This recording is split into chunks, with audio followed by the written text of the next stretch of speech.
What's up, everyone? It's Jess Bowen with Bowie Jane here for Babes Behind the Beats, and today we're excited.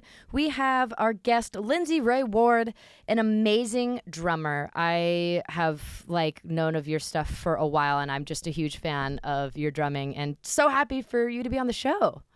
Oh, thank you. I appreciate that. And same to you as well. Big Oh my fan of your gosh. playing. Thank you so much. Yeah. Oh, of So course. Bowie, to everyone listening, you are nominated for Drumeo's YouTube Drummer of the Year. Yeah. How does that feel? That's Is that amazing? It's massive. huge. It's huge. How do you feel? Thank you. Also, when you got that message, were you just surprised? Did it come out of nowhere? Oh, yeah. Oh, yeah. Total shock for sure.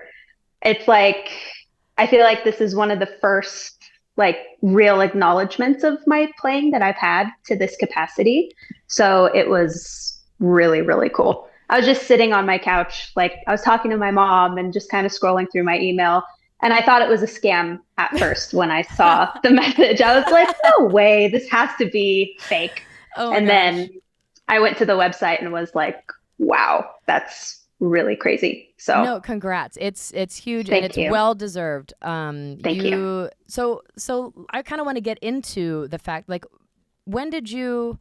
Let's actually just go back to drumming all the way to the beginning. When did you discover that you wanted to be a drummer or that you love drums? Do you come from a musical family or anything like that?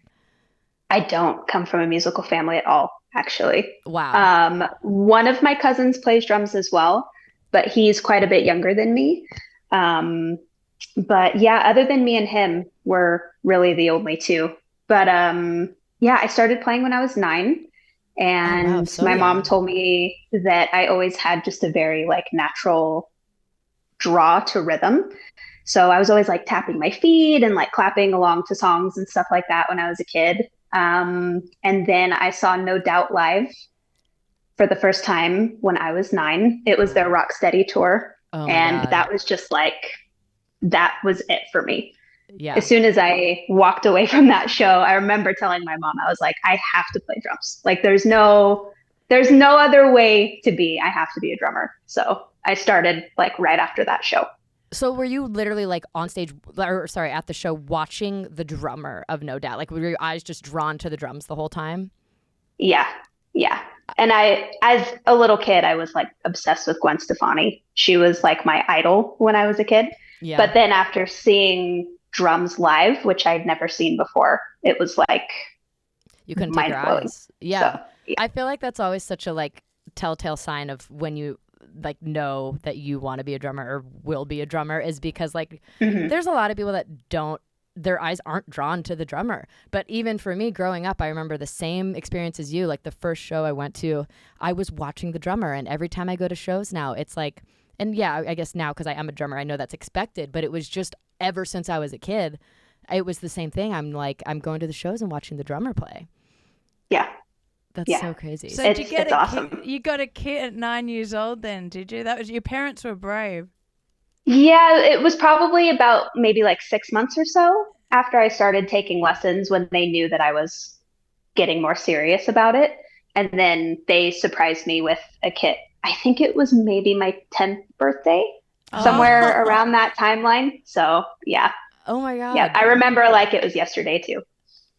And so from when you got the kit, so let's talk about I'm always interested in this because I ended up taking drum lessons, with a teacher and did the proper training for it, essentially whatever you would call proper training at first. And I personally hated it. So I would love to know what your experience with how, did you take lessons with someone? Did you self-teach?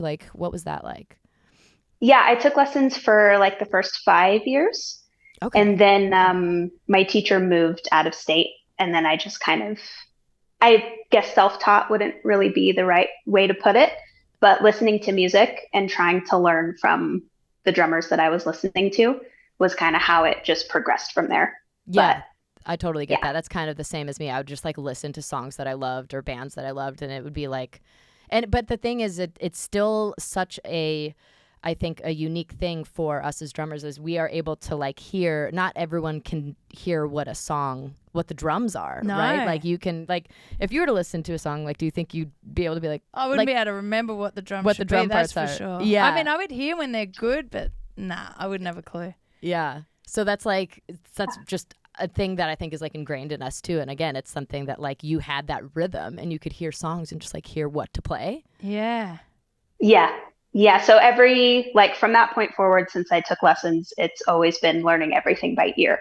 Like my teacher taught me a little bit about how to read, like just the basic stuff, but I just didn't really take a liking to that method as much. Same. So after that, I stopped progressing and learning how to read music and just went by ear.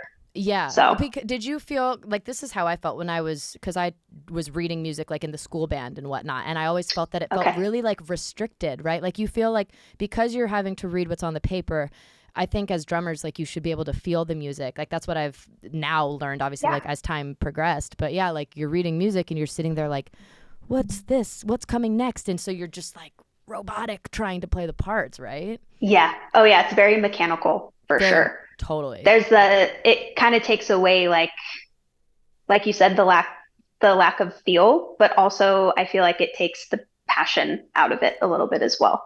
That's the best way to put it. Completely takes passion away from it. I totally agree with that. So did you play in school in like the school bands or anything? I never did. No. I had an interesting school experience. So I went to a Catholic school actually from 3rd to 8th grade, and they didn't have any like music programs there. And then there was a period of time where I think it was in 6th grade, my parents put me in a public middle school, and I did try to join the band there, but they had me on xylophone. Like they would never actually let me play a kit. Oh my so gosh. I quit. Like I didn't have any interest in it after that. You're like, I don't want to play xylophone. I didn't come here to play xylophone. No. Yeah. And then I was homeschooled for high school. So no band experience there. So when did the YouTube stuff start for you? And how did it start? I was 17 when it started, and I'm going to be 32 this year. Oh, you've been on forever. That's amazing. Yeah, almost 15 years I've been doing videos. I remember like when YouTube first started, and Cobus, I'm sure Jess, you're familiar with Cobus. Cobus, how do you say his last name? I call him Pot Geeter because it's just the easiest way. If he listens to this, he's gonna kill me. No, but he's like one of the most well known. I remember seeing his videos all the time. Yeah. So he was the first person I ever saw do drum covers, and I just thought it was the coolest idea. And then for my 17th birthday, I told my mom I wanted a camcorder so I could start doing covers, and then I started right after I got that. So did you my thing is I feel like such a lazy drummer because like everyone's been doing these drum covers and I'm always like, oh, but like you have to record like everything and then get the camera set up and all that. So tell me about the recording process for you for recording your drums. Did you have to completely learn, I'm assuming, how to use a recording software to do that? Oh yeah, definitely. In the beginning, I just used the camera. So you would the use camera audio. Okay. Yeah. And it sounds terrible, horrible. Like you can hardly pick up what I'm doing. It's so bad. Just cymbals the whole time. Yeah. It drowned everything out. I don't think it.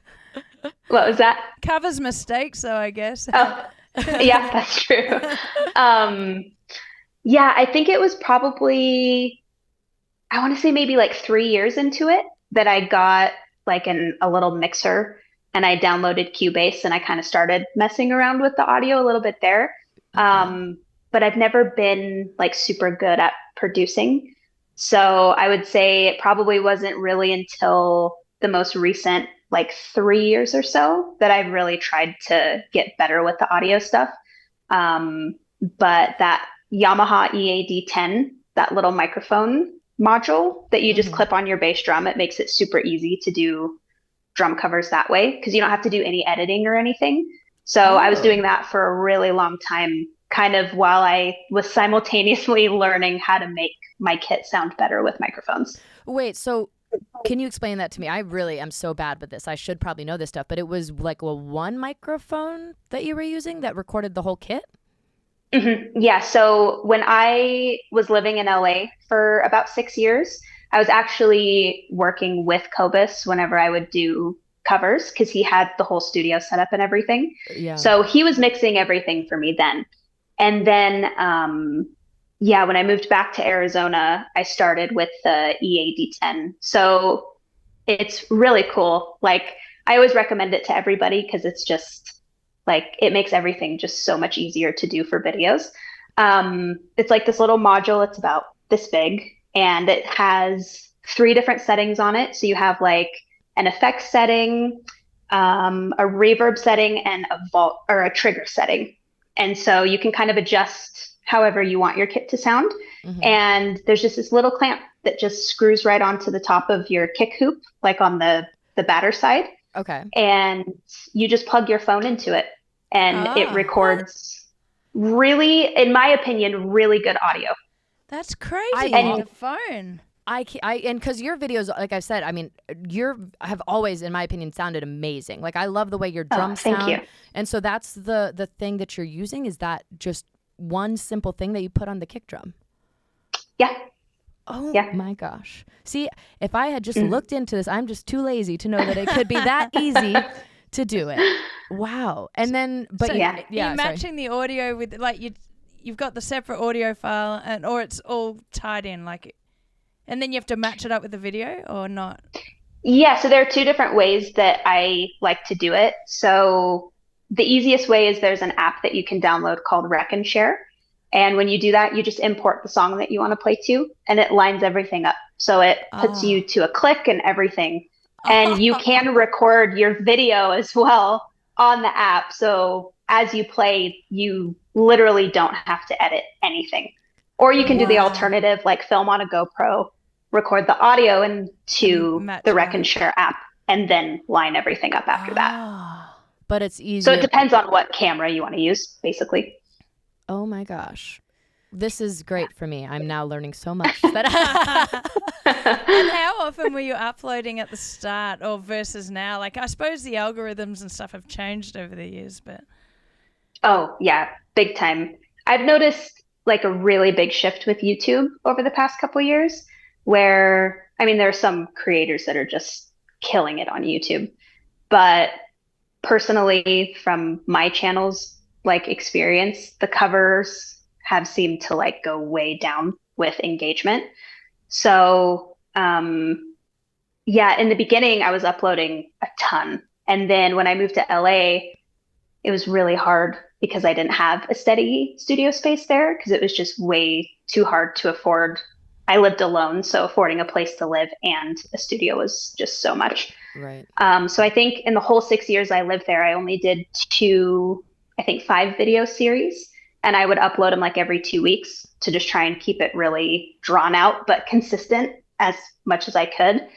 And then after I moved back to Arizona, I started taking like short content more seriously. So uploading a lot of reels every other day. I did it every other day for a whole year, and it just totally like changed the game. Instagram reels. So yeah, I found to have the most opportunity come from Instagram. So that's kind of my focus has shifted a little bit from the long form stuff to more short form on Instagram. Like a minute or how long?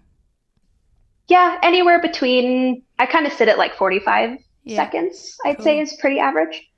Are you like recording only, like, will you pick what part of the song then that you want to do? Or are you kind of doing the thing where you record the whole song, then you pick what you think seems the best to post? Yeah, I'd pick a specific part. That's smart. Like whatever I feel that I could get the most creative with. Yeah. And then I just focus on that. Wow. Yeah.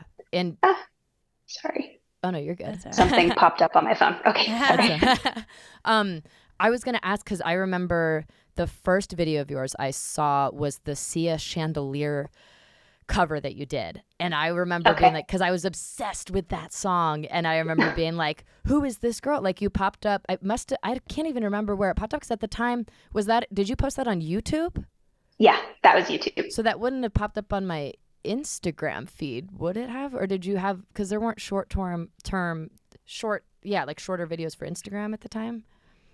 Yeah, I think I was posting like minute clips at the time on Instagram. Okay, that like would make in sense.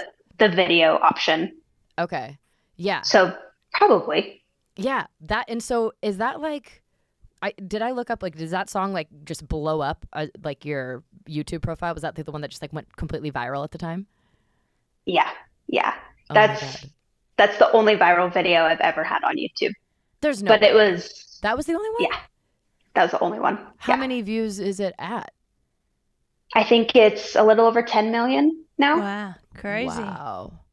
So yeah, I kind of like kick myself a bit for that whole experience because that was, you're totally right. It was the video that just like excelled everything.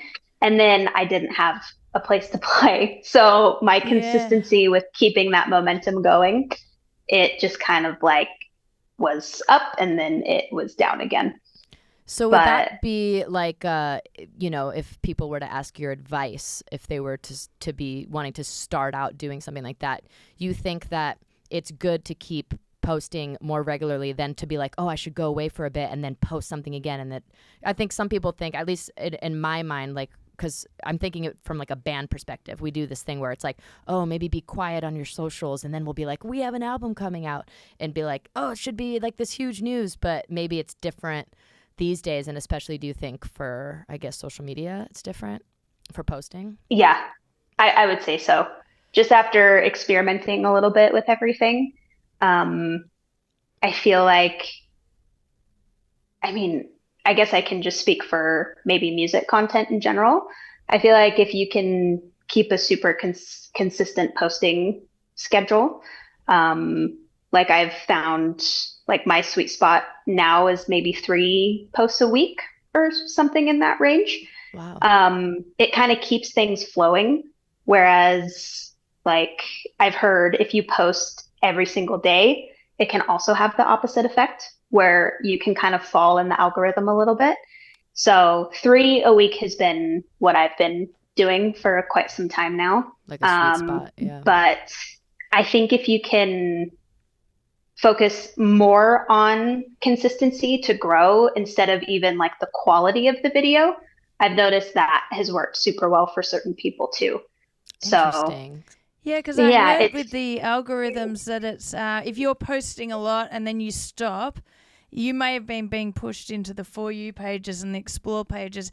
And the moment, if you stop for 2 weeks, it resets. So you have to start again, which is annoying. Yeah. Yeah. It's so frustrating. It's true.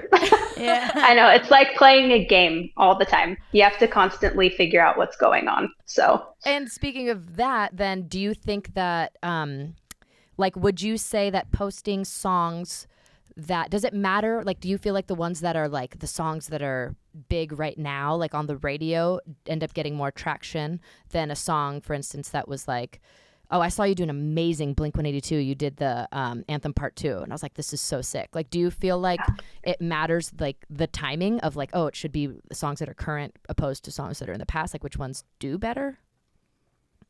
Oh, it's so hard to say. I see a lot of people do really well with the newer songs, but lately, especially like the past 6 months, I feel like older music does better.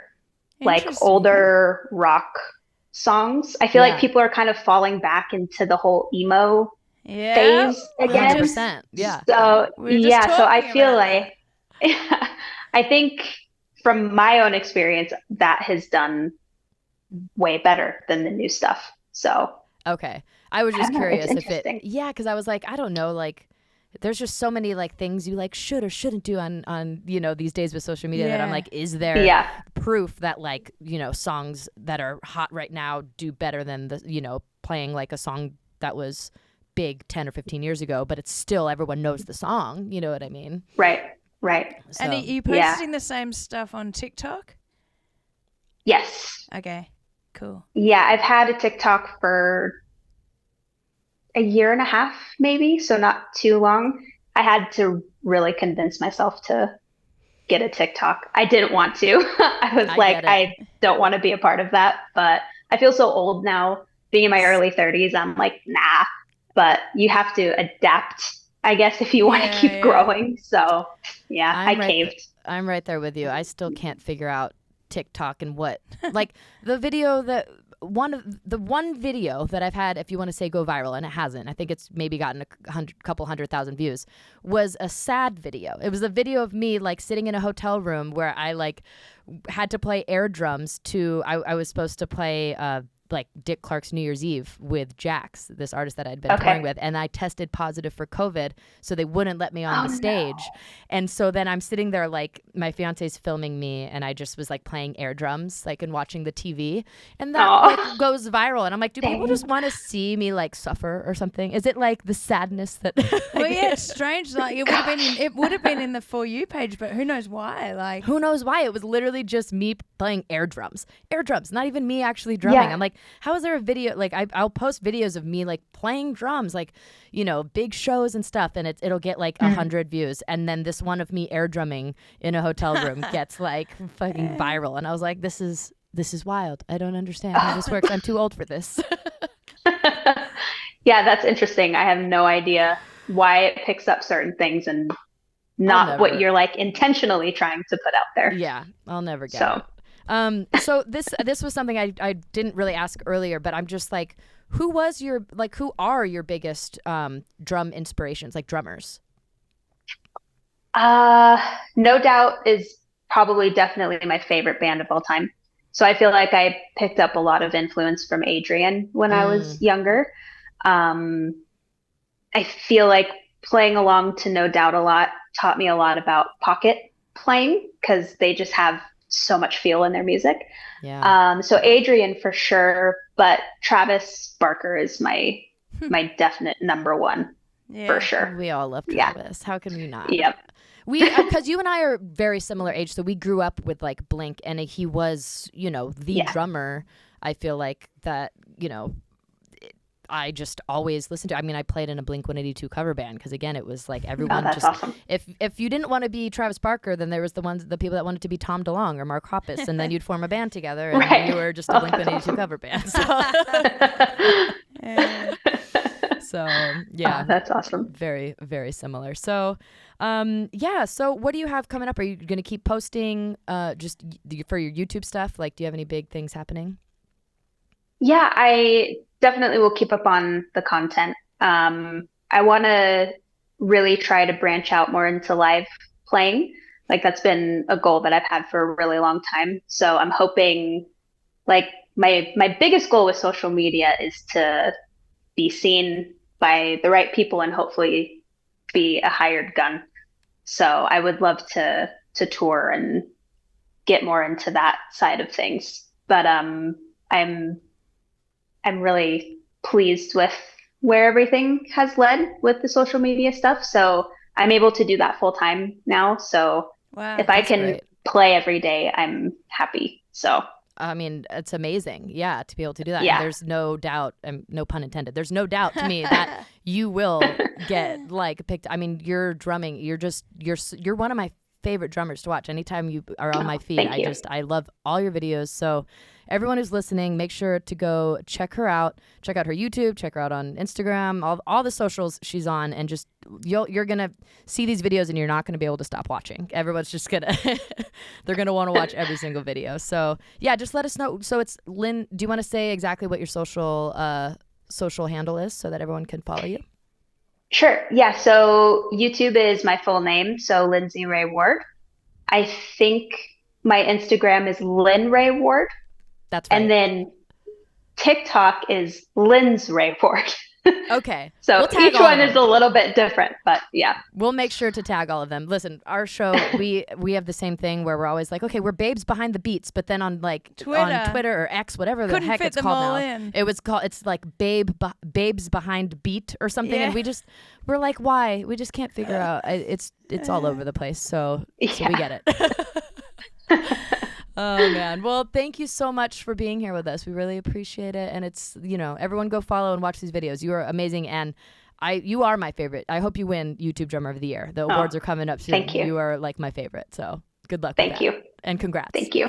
Thanks so much. Thank you.